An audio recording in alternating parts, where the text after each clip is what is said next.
ছি ছি, অন্যায় অন্যায়, পাপ পাপ পাপ, ছি ছি ছি।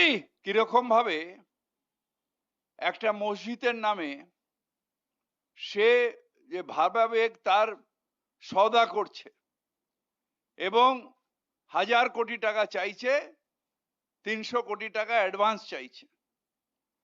কেন? তার কারণ আমরা যারা মুসলমান সমাজের মানুষ, আমরা কি গরু ছাগল? আমরা কি বুদ্ধিহীন?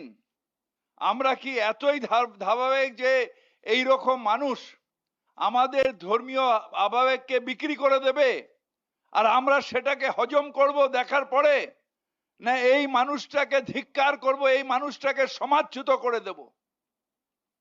এই প্রশ্নটা প্রত্যেকটা মুসলমান সমাজের মানুষের কাছে আমার থাকবে।